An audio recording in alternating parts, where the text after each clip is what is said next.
hasta bien entrado el siglo XX, casi a finales del siglo XX, la importancia de estos ecosistemas, los bosques marinos, que son las praderas submarinas,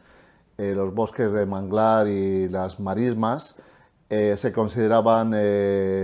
mínimo y no recibían ninguna atención prácticamente, incluso por organizaciones de conservación, y se pensaban que eran hábitats marginales con un papel muy escaso y pocos beneficios para la sociedad,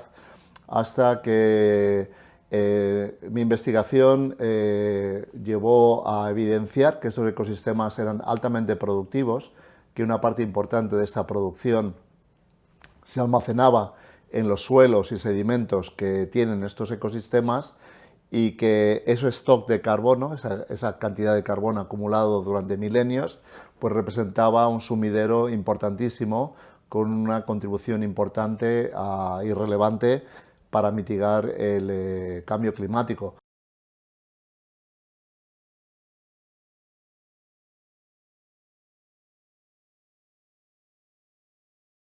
Debido a la falta de apreciación sobre la importancia y el valor de estos ecosistemas,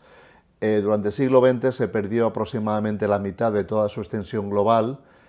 particularmente de los manglares y las praderas submarinas, y quizá de las marismas se perdió aún más. La cantidad no está bien determinada porque no tenemos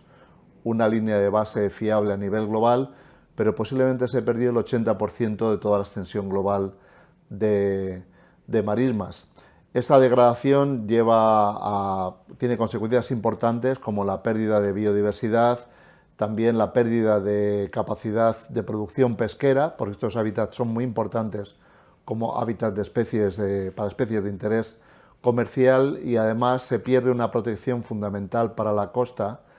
porque estos hábitats son la primera barrera de defensa de la costa frente a tormentas temporales y también tsunamis.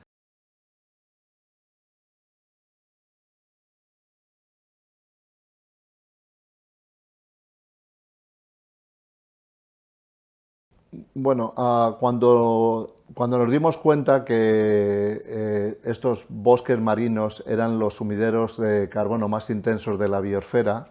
de hecho una hectárea de pradera de Posidonia en el Mediterráneo es equivalente a 15 hectáreas de bosque prístino amazónico en términos de su capacidad de secuestro de carbono,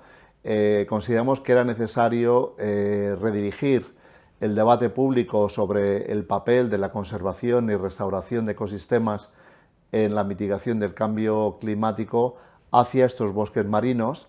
Hasta entonces, todo el debate era en torno a la protección de los bosques y las selvas tropicales, y para ello acuñamos el término carbono azul, para indicar que no solamente el carbono verde de los bosques contribuye a mitigar el cambio climático y tiene un papel importante como sumidero de carbono, sino que en el océano, en el mar, estos bosques marinos que forman una cinta en la zona costera tienen esa capacidad también, y una capacidad de hecho muy importante.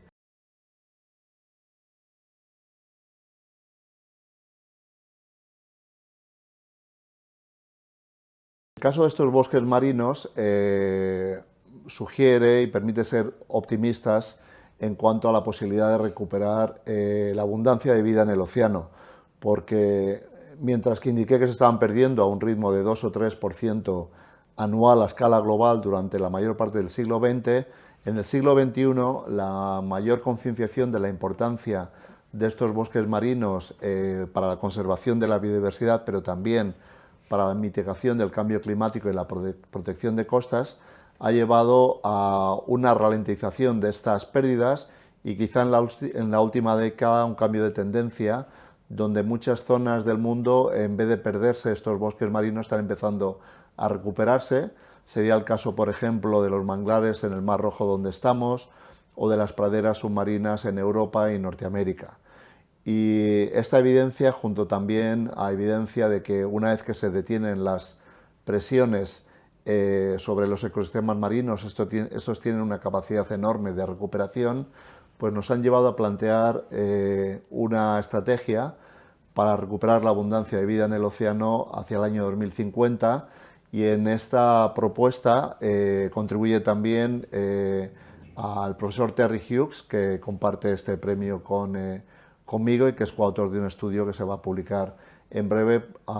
planteando esta estrategia para recuperar la abundancia de vida, no solamente de bosques marinos, sino también de grandes animales marinos, de aves marinas y de otras especies en peligro en el océano, que pensamos que es posible volver a gozar de un océano saludable